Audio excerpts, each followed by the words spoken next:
E a palavra de hoje nós transmitiremos aqui no capítulo 11 da carta aos Hebreus, onde está aqui a galeria dos heróis da fé, e nós daremos início, primeiro repetindo o conceito, a definição bíblica de fé, e em seguida estaremos lendo o versículo 4 da carta aos Hebreus. No versículo 1 diz assim: ora, a fé é a certeza de que havemos de receber o que esperamos e a prova daquilo que não podemos ver. Portanto, fé é a certeza de que Deus fará o que a sua palavra diz que ele faria. Amém? Porquanto foi mediante a fé que os antigos receberam bom testemunho. Pela fé compreendemos que o universo foi criado por intermédio da palavra de Deus. E aquilo que pode ser visto não foi produzido ou não foi feito daquilo que se vê, daquilo que é aparente. Versículo 4, nosso tema da palavra de hoje. Pela fé, Abel ofereceu a Deus um sacrifício mais excelente do que Caim. Por meio da fé, ele foi reconhecido como justo. Abel foi reconhecido como justo através da sua fé. No momento em que Deus aprovou as suas ofertas. Apesar de estar morto, seu testemunho de fé ainda é eloquente, ou ainda fala, dependendo da versão que você está acompanhando aí. Portanto, a nossa palavra de hoje, a palavra bíblica de hoje para os nossos corações, tem a ver com esse personagem bíblico chamado Abel, e também com Caim, o seu irmão mais velho. Nós, pela Bíblia, quando lemos o livro do Gênesis, no capítulo 4 de Gênesis, a gente vai encontrar, logo no início do capítulo 4 de Gênesis, a narração, ou a narrativa, de que Adão conheceu Eva e eles geraram esses dois filhos, depois da queda. O mais velho chamou-se Caim, o mais novo Abel. E a Bíblia diz que Caim, ele, do fruto da terra, ou da sua lavoura, da sua plantação, ele trouxe algumas oferendas ao Senhor. Mas Abel, ele separa uma ovelha, um cordeiro, do seu rebanho, e ele oferece um sacrifício a Deus das primícias do seu rebanho. É o que está escrito no texto, se você puder ler depois, de forma mais detalhada, no capítulo 4 de Gênesis. Então, Caim oferece algumas ofertas ou oferendas do produto da terra, ao passo que Abel, das primícias do seu rebanho, ele sacrifica um cordeiro e oferece ao Senhor. O escritor aos Hebreus, ele faz uma retrospectiva, ele recapitula toda a história para mandar uma mensagem ao povo hebreu acerca de como Deus trabalhou com o seu povo através da história e como Deus em Cristo providenciou a salvação. Ele vai falar de assuntos do passado, do presente e do futuro, mas todos eles centrados na pessoa de Jesus Cristo como sumo sacerdote eterno. E no capítulo 11 ele faz essa narrativa desde o começo da história bíblica, a partir da primeira família, e ele começa com Abel, e ele mais fundamentada em Cristo Jesus, o nosso Salvador. O texto nos diz claramente, o escritor aos Hebreus, ele diz que pela fé, Abel ofereceu a Deus um sacrifício maior do que o sacrifício de Caim. Qual foi a diferença de Abel para Caim, para que o sacrifício de Caim fosse inferior ou fosse rejeitado por Deus e o sacrifício de Abel fosse aceito e fosse recebido por Deus? O que continha no sacrifício de Abel e na vida de Abel que não continha na vida de Caim. Portanto, é interessante que a gente entenda, a partir das Escrituras e das respostas que ela nos traz, o que de fato Deus está dizendo através do escritor concernente à fé desse patriarca, desse pioneiro chamado Abel.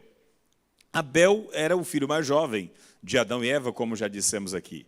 E por ser Abel pastor de ovelhas, ele oferece a Deus um sacrifício a partir do seu rebanho. E Caim oferece ofertas e oferendas dos frutos da terra. O texto bíblico diz que Deus se agradou de Abel e da sua oferta. E Deus não se agradou de Caim e tampouco da sua oferta. É interessante a gente deixar claro que a própria Bíblia nos diz que tudo aquilo que não é feito por fé é pecado. Portanto, tudo que somos e que fazemos, Deus só nos reconhece se tivermos esse selo da fé na pessoa de Jesus Cristo. Por certo, Adão e Eva verbalmente transmitiram aos seus filhos a mensagem acerca do jardim do Éden, acerca da queda, de tudo que eles vivenciaram com Deus e depois que foram expulsos do jardim. Então, Abel e Caim conheciam essa promessa que Deus tinha de que resgataria o homem através de Jesus Cristo, seu filho, daquele que seria a semente da mulher, que esmagaria a cabeça da serpente. Portanto, a fé no Velho Testamento é a mesma fé que temos hoje, com a diferença de que eles tinham fé numa promessa, a fé na promessa de que Cristo viria para morrer pela humanidade. E hoje nós temos a fé no Cristo que já veio e que voltará para nos buscar, para viver com Ele na eternidade. Mas a fé é na mesma pessoa, a fé é em Jesus Cristo, o Salvador.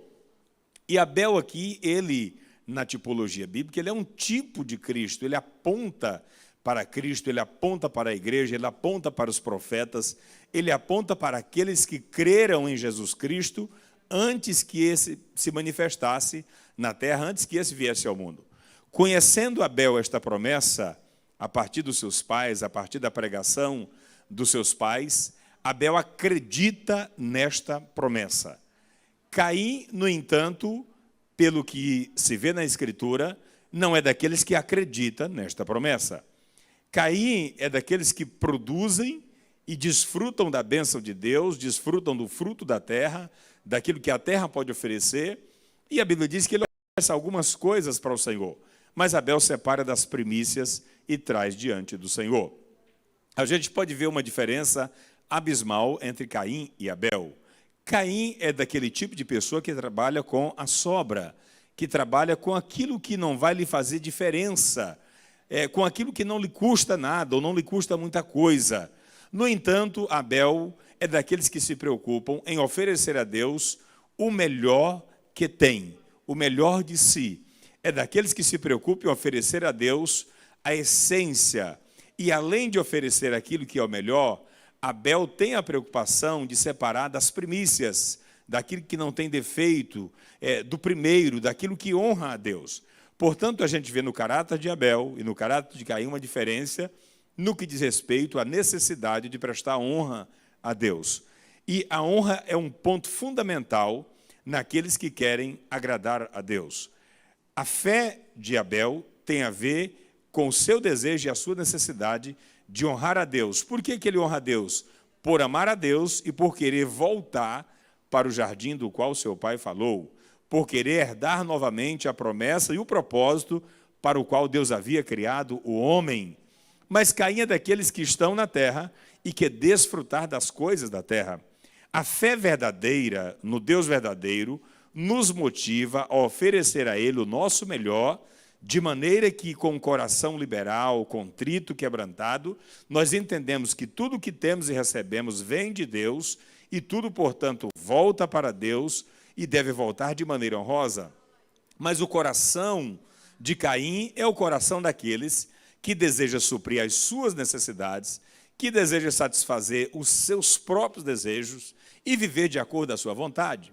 A Bíblia diz no capítulo 4 de Gênesis que Deus não recebe a oferta de Caim e ele fica bravo, ele fica nervoso, ele fica irritado e ele vai questionar com Deus por que Deus agradou-se de Abel e da sua oferta e não se agradou de Caim, da sua oferta. Por que Deus agradou de Abel e não se agradou dele? E aí Caim questiona com Deus e pergunta para Deus por que ele faz aquilo.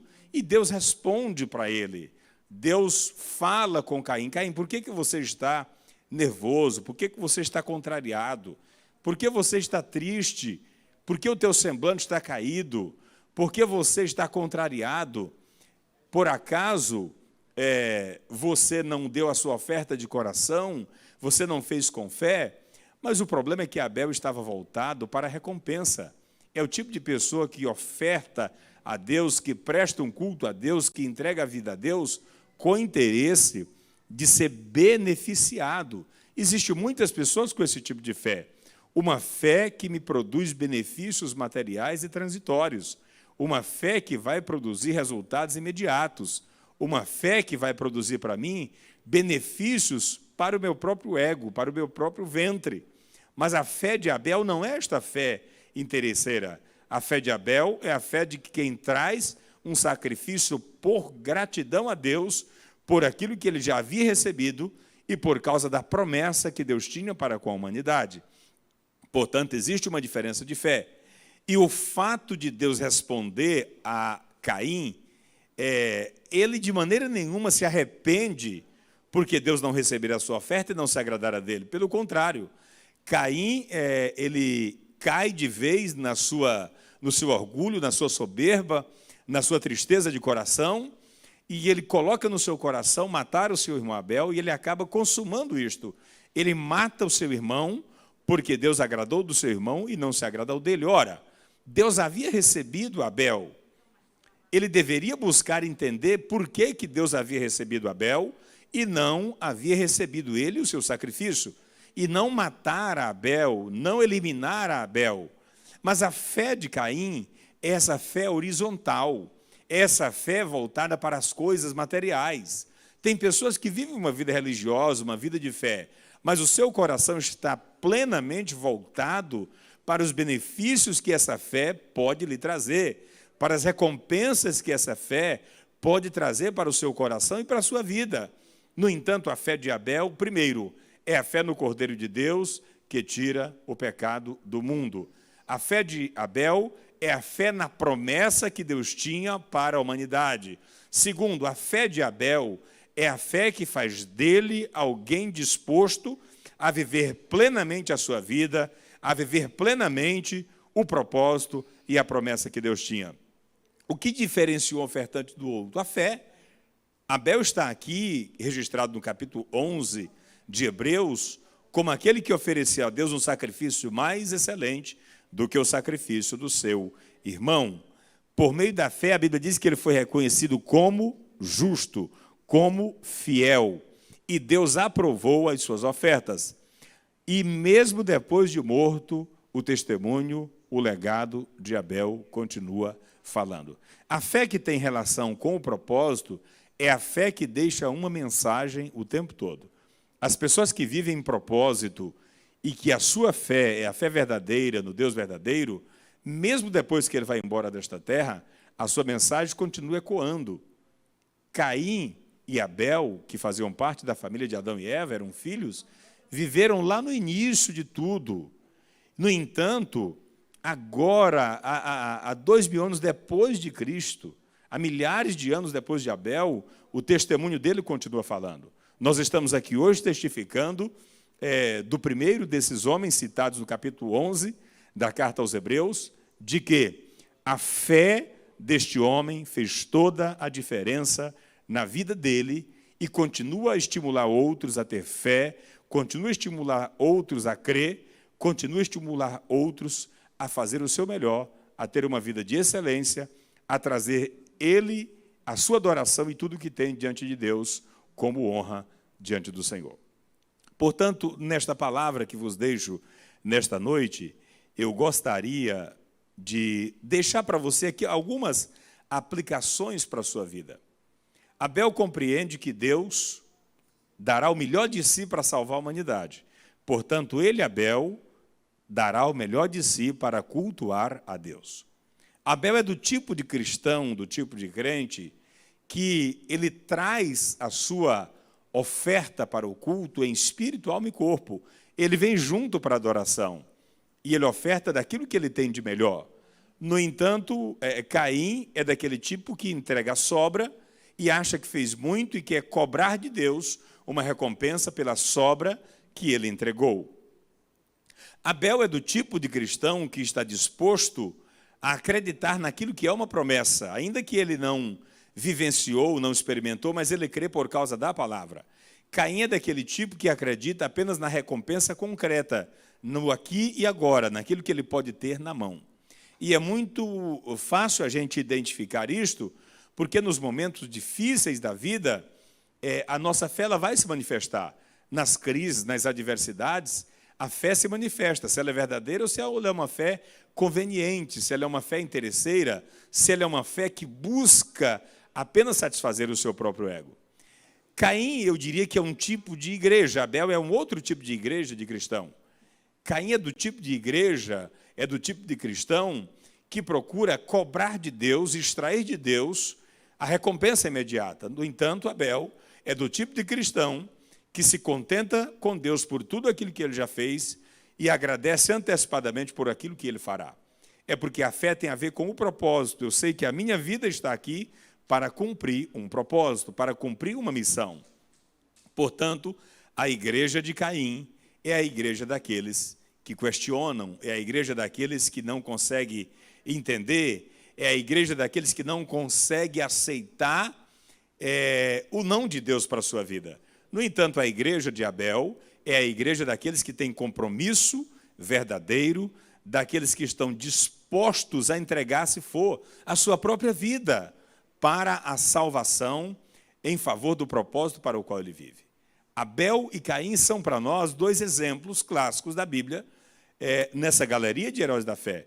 Os dois nos ensinam. Um ensina como a gente não deve ser, é o caso de Caim. E Abel ensina como a gente deve ser na condição de cristão, na condição de crente, na condição de fiel.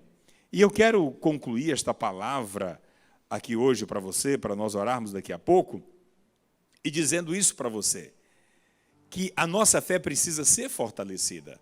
A fé de Abel é a fé daqueles que acreditam e que se eu preciso ir até a morte, ele vai. Então, Abel foi às últimas consequências para adorar a Deus. Foi capaz de entregar a sua própria vida, de sacrificar a si mesmo, sabendo que a promessa de Deus era verdadeira e que um dia ela se concretizaria. Quando Abel sacrifica o cordeiro, ele o faz na esperança e na certeza de que o próprio Deus um dia sacrificaria o seu próprio filho como cordeiro imaculado para perdão dos pecados. No entanto, Caim escolheu o caminho da temporalidade, de viver de acordo com o seu tempo, de viver de acordo com a sua cultura e a sua necessidade. Portanto, eu convido você a abandonar e a retirar da sua vida esse comportamento do crente que se assemelha a Caim, dessa fé apenas interesseira, dessa fé apenas que quer extrair do evangelho benefícios para o seu próprio ventre, dessa fé que cobra, dessa fé que impõe. Mas eu te convido a vir para o lado da fé que acredita sem ter nada ou sem receber nada, mas que é grato por quem Deus é. Dessa fé que adora em meio à adversidade. E que basta uma palavra e a gente acredita, porque se Deus falou, é isso que vai acontecer. Abel é desses que acreditam. Abel tinha uma palavra de que Deus levantaria na terra o seu filho para salvar a humanidade. E Abel crê nesta palavra. Você não precisa, às vezes, de respostas. Muitas vezes nós queremos respostas de Deus de forma específica para cada situação. É um direito que eu tenho buscar, pois a Bíblia diz que eu devo pedir, buscar, bater. Mas na maioria das vezes, o que Deus está falando conosco é acerca dele próprio. Ele é a resposta para a nossa vida.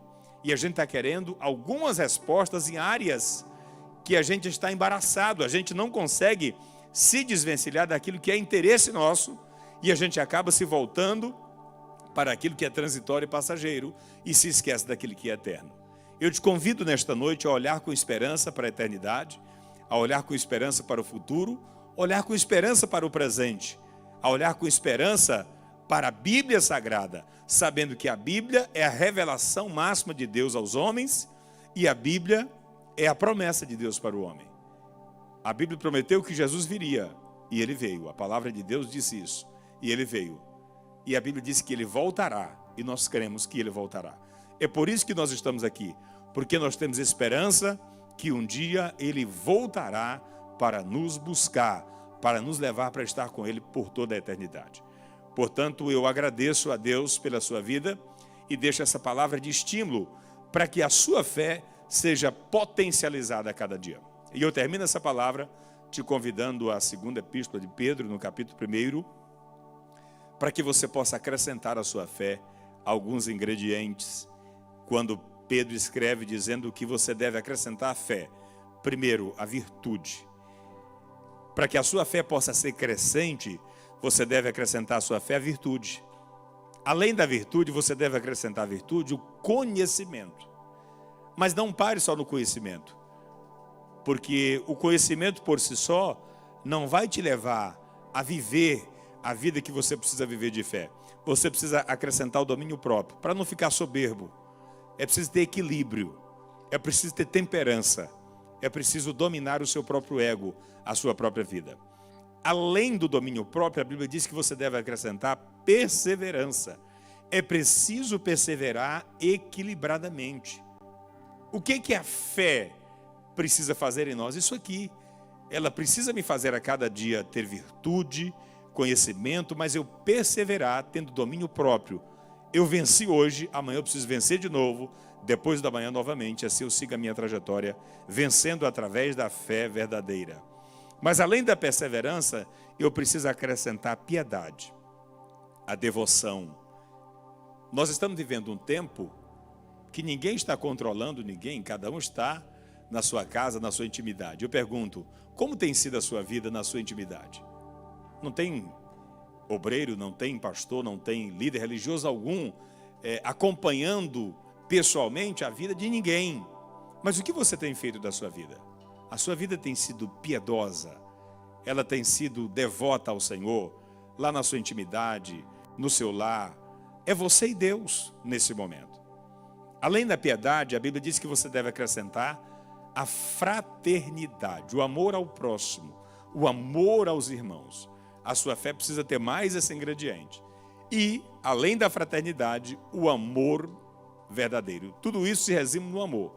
E a Bíblia diz que fazendo isso, nós não seremos infrutíferos. Qual é o propósito de tudo isso? É que a nossa fé possa frutificar. E aí a gente vai lá para a epístola de Tiago, quando ele diz que a fé sem obras é morta em si mesmo. Então não podemos ter uma fé infrutífera, inútil, uma fé que não produz. E nós sabemos que para produzir, nós precisamos estar na videira, conforme João 15, porque Jesus falou, sem mim, nada podeis fazer. Amém? Que Deus abençoe a sua vida, a sua casa e a sua família.